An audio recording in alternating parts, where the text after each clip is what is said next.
जैसे मैंने अर्ज़ किया कि मैं जब से टेलीविज़न देख रहा हूँ तब से हमने सिर्फ ये देखा कि रंग गोरा करने वाली क्रीमें जो हैं वो है। अब इसमें तब्दीली सिर्फ ये आई है कि अब बहुत से इश्तहार ऐसे आते हैं जिसमें कि मुख्तलिफ़ क्रीमों को इस्तेमाल करके उनके अंदर मुख्तलिफ़ वाइटमिन्स डाल के तो चेहरे पे लगाने से कहते हैं या बाजुओं पे दिखाते हैं कभी कि अगर ये लगाएं तो रंग गोरा हो जाता है। क्या रंग वाकई क्रीमें लगाने से गोरा हो जाता है? देखिए, कुछ सर्टेन क्रीम्स ऐसी हैं जैसे कोजिक एसिड बेस, उनसे ज़ाहिर है थोड़ी बहुत लाइटनिंग तो होती है, लेकिन जिस तरह आप ये कहें कि बहुत ज़्यादा टोन्स का फ़र्क आ जाए वो नहीं होता। लेकिन जिन क्रीम्स की आप बात कर रहे हैं जो कि मार्केट में बहुत कॉमनली अवेलेबल हैं, जिनको मिक्स भी कर दिया जाता है या अकेला भी इस्तेमाल किया जाता है, वो बहुत डेंजरस है। अब उसमें बेसिकली मर्करी और स्टीरॉइड्स होते हैं। मर्करी भी होता है, स्टीरॉइड। यस, अच्छा। अब मर्करी के साथ प्रॉब्लम क्या होती है, अभी अभी बिल्कुल लेटेस्ट रिसर्च आई है कि उसकी टॉक्सिसिटी की वजह से जो अक्सर ख़वातीन ये कंप्लेन कर रही होती हैं कि हमारे सर में दर्द रहती है या हमारे पट्ठों में दर्द रहती है, पता नहीं क्यों रहती है। हम अदरवाइज़ बिल्कुल ठीक है, लेकिन अगर आपने 3 महीने कभी भी ज़िंदगी में कॉन्टीन्यूसली वो क्रीम्स लगा ली हैं तो मर्करी है तो उसकी टॉक्सिसिटी की वजह से ये सारी प्रॉब्लम्स पारा है। बिल्कुल बिल्कुल बिल्कुल, और ये आपकी बॉडी से नहीं निकलता जल्दी। अगर आपको ये लग रहा है कि आपने तो कैंसरस चीज़ नहीं है। बिल्कुल बिल्कुल। और उसके अलावा जो जर्नल जिस तरह आपको सिम्टम्स आते हैं जिसमें आपका मेमोरी लॉस, अक्सर ख़वातीन कहती हैं हम चीज़ें रख के भूल जाते हैं, मतलब यंग एज में, ये क्रीमों की वजह से। यस, मर्करी टॉक्सिसिटी की वजह से। क्या बात है। तो ये भी बिल्कुल रिसर्च है कि सिर्फ आपका देखिए कैंसरस होना तो आपको शायद वो लगता है कि अच्छा यार इतने लोग लगा रहे हैं, पता नहीं वो कोई हज़ारों लाखों में से किसी एक को होता होगा तो लोग इजी लेते हैं।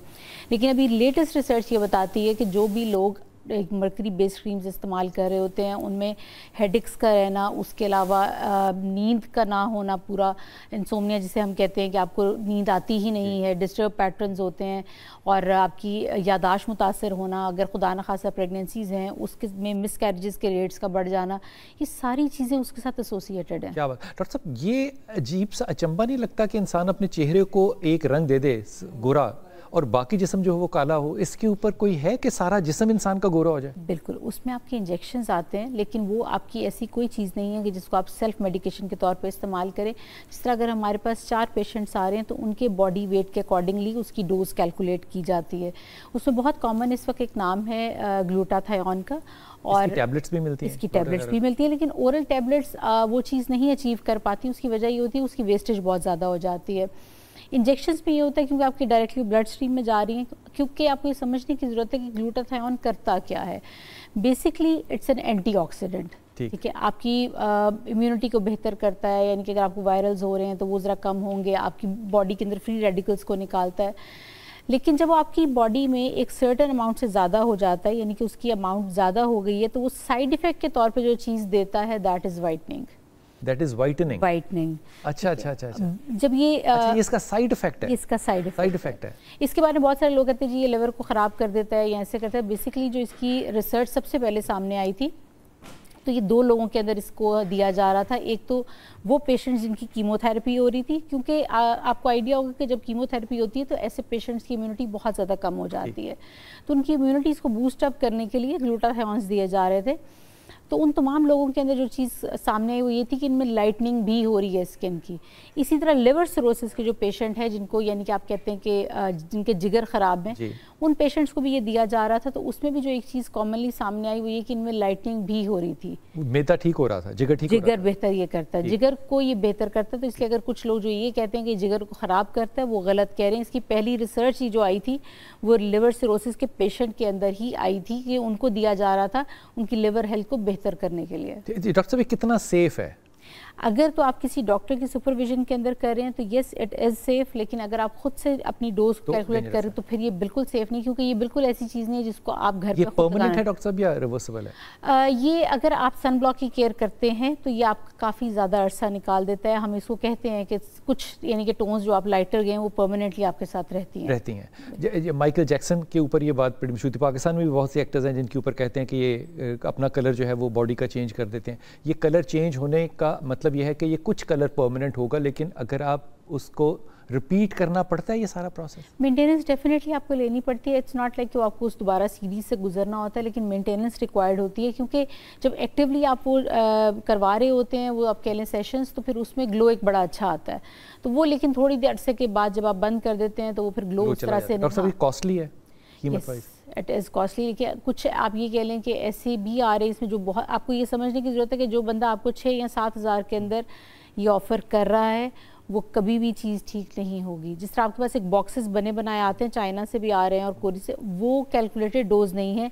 वही डोज मुझे लग रही है, वही आपको लग रही है। It's not like that. Personal body weight के ऊपर उसको प्रॉपरली कैलकुलेट करना पर सब ये जो आजकल बहुत मशहूर एक लफ्ज़ आता है कि कॉस्मेटिक एस्थेटिक्स, ये क्या चीज़ है? ये फेस के ऊपर लोग हर तरह की चीज़ें करवा रहे हैं, लेज़र भी है, क्रीम्स भी हैं, वाइटमिन्स, क्या ये क्या चीज़ है? ज़्यादातर क्या प्रॉब्लम फेस क्या कर रही है हमारी आवाम? इस वक्त सबसे ज़्यादा जो बहुत ज़्यादा इशू हम देख रहे हैं वो आपको खुद भी आइडिया होगा, जो गैर ज़रूरी बाल हैं, ठीक, वो बच्चियों में इस वक्त बहुत छोटी एज से बहुत ज़्यादा है। उसकी वजह जाहिर है कि इस वक्त जो हमारे पास डाइट आ रही है, चाहे आप घर में भी बना रहे हैं, वो सब डाइट ऐसी है जिसमें इन एनी फॉर्म आपके केमिकल्स इन्वॉल्व हैं, चाहे वो हार्मोन्स इंड्यूस्ड आपके चिकन आ जाए या आपके, इवन लोगों को लगता है कि मीट या बीफ में ये नहीं है, उसमें भी इंजेक्शंस लगे होते हैं। आप दालें खा रहे हैं तो वो आपके फर्टिलाइज़र से होकर आ रही हैं। आप अगर सब्जियां या फल ले रहे हैं उस पर पेस्टिसाइड्स हैं, तो अल्टीमेटली ज़ाहिर ये सारी चीज़ें आपके अंदर जा रही हैं। जब इस तरह की चीज़ें अंदर जाती हैं तो आपके हार्मोन्स को डिस्टर्ब करती हैं। इसलिए बहुत यंग एज में भी, यंग एज में, अब मेरे पास 9 साल तक की बच्चियां ऐसी आती हैं, अल्लाह अकबर, मतलब बहुत हम बाज़ बार डिस्टर्बिंग भी हो जाता है कि इतनी यंग एज में चेहरे पे बहुत ज़्यादा गैर ज़रूरी बाल, ज़ाहिर है वो आपकी सोसाइटी में एक्सेप्टेबल नहीं होते हैं। और आजकल आप ये कह रहे हैं कि वो बुलिंग स्कूलों में बहुत ज़्यादा माएँ लेकर आती है कि जैसे इनके जो फ्रेंड्स हैं वो तंग करते हैं कि जी आप लड़कों की तरह नज़र आती हैं, लड़कों में जाके बैठें। इतने छोटे छोटे बच्चों में जब मैं ये वर्ड सुनती हूँ तो मुझे बात से बड़ी हैरत होती है कि हमें तो खैर मेडिकल तक भी होश नहीं थी कि मतलब कौन कैसा नज़र आता है और कैसा नहीं, लेकिन आजकल के बच्चों को ये बहुत ज़्यादा, मतलब बहुत ज़्यादा अवेयरनेस, ओवर अवेयरनेस में। सब ये जिनको हार्मोनल का इस तरह प्रॉब्लम हो और चेहरे पे बाल आएँ, तो एक तो ट्रीटमेंट ये है कि वो आपके पास आएँ, और क्या ट्रीटमेंट करेंगी ये मैं अगला सवाल करता हूँ, लेकिन क्या इससे रिप्रोडक्टिव सिस्टम पे भी फ़र्क पड़ेगा? जी, आपको ये बिल्कुल, जब मेरे पास माएँ लेकर आती हैं कि जी बाहर आने, तो मैं उन्हें कहती हूँ सबसे पहले आप इसके हार्मोन्स को चेक करवाएं। ये सिम्टम है, ठीक है, ये तो आपको नज़र आ गया कि ये प्रॉब्लम हो रहा है, ठीक है। जिस तरह बुखार एक बीमारी नहीं है, वो एक अलामत है इस चीज़ की कि आपकी बॉडी के अंदर कुछ गलत चल रहा है। इसी तरह अगर आपको बच्चियों के चेहरे पे अगर इस तरह बाल नज़र आ रहे हैं तो बहुत ज़्यादा ज़रूरी ये है कि आप सबसे पहले ये देखें कि उनका इंटरनल सिस्टम कैसा जा रहा है। यूजुअली PCOS जो पॉलीसिस्टिक ओवरी सिंड्रोम है बहुत कॉमन हो रहा है, बहुत ज़्यादा पॉपुलेशन इससे इफेक्ट हो रही है। आपको फ़ौरन गायनेकोलॉजिस्ट के पास जाना है और हार्मोन्स का वर्कअप बहुत ज़रूरी है। ठीक, डॉक्टर साहब अगर चेहरे पे बाल आए तो इसका एक एस्थेटिकल, इसको कैसे ट्रीट करेंगे? अगर हार्मोनल तो करेगा एक डॉक्टर, गायनेकोलॉजिस्ट करेगा, एस्थेटिकली कैसे ट्रीट करेंगे? उसमें लेज़र्स होते हैं, हेयर रिमूवल लेज़र्स होते हैं। इस वक्त आप होम डिवाइसेस भी आ गई हैं, तो यहाँ पर मैं ये ज़रूर बताना चाहूँगी, जो होम डिवाइसेस आपके पास आ रही हैं, दोज आर नॉट लेज़र्स, वो लाइट है। अच्छा, ठीक है, तो वो आमतौर पे घर में इस्तेमाल करना डेंजरस भी हो सकता है, ख़ास तौर पे अगर आप चेहरे पे इस्तेमाल करें। हाँ, बॉडी पे कर रहे हैं तो वो किसी हद तक आपका गुजारा चल जाएगा, लेकिन प्लीज़ चेहरे पे मत इस्तेमाल करें। अच्छा, क्योंकि हम जो टेक्नोलॉजीज इस्तेमाल कर रहे होते हैं वो फोकस्ड लेज़र होता है और वो उसी जगह के ऊपर टारगेट करता है। जो ये लाइट्स होती है यूजुअली स्कैटर्ड लाइट्स होती हैं, तो इसके अपने और बहुत सारे साइड इफ़ेक्ट्स हैं।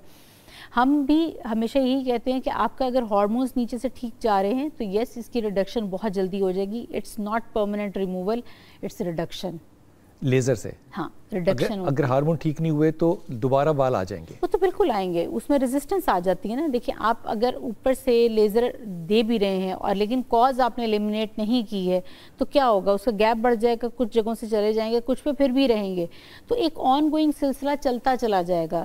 इनके आप हमारे पास आते रहेंगे और आप कहेंगे अच्छा ये डॉक्टर, इसीलिए मैं हमेशा जब भी मेरे पास बच्चियाँ आती हैं तो सबसे पहले मैं उनको गायनेकोलॉजिस्ट के पास भेजती हूँ कि आप ये जाके चेकअप करवाएं, आप वर्कअप पूरा लें।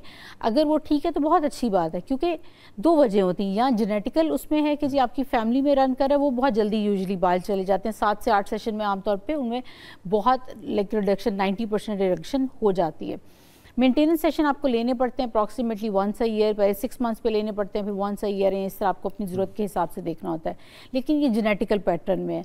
अगर आपके हार्मोन्स की वजह से बाल आ रहे हैं तो फिर आपको डेफिनेटली उसमें, अगर आप नहीं उसको देख रहे हैं तो वो फिर आपको ऑन गोइंग सेशंस लेने पड़ते हैं। डॉक्टर साहब, एक जो इशू बहुत से ख़वातीन के अंदर होता है वो इनके होंठों के गिर्द कालक होती है या ठोड़ी जो है ये कालक होती है, ये डार्क एरिया होता है ज़्यादा compare to the rest of the face, ये क्या चीज़ होती है? पाँच दफ़ा तो ये होता है कि जो आपके बाल हैं और आपने बहुत ज़्यादा रिपीटेडली लाइक वैक्स की है, थ्रेडिंग की है, तो वो फ्रिक्शन की वजह से या कोई बर्न वैक्स का हो गया तो उसकी वजह से होता है।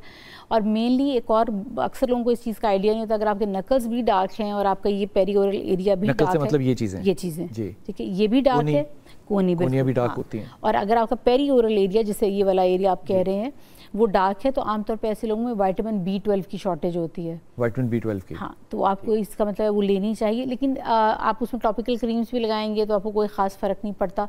लेज़र्स इस पे काम करते हैं और बहुत अच्छा काम करते हैं, लेकिन फिर वही बात है कि आपने ये खुद से डिसाइड नहीं करना कि क्या करना है, क्योंकि it varies from person to person. नीचे से पहले कॉज देखना बहुत ज़रूरी है।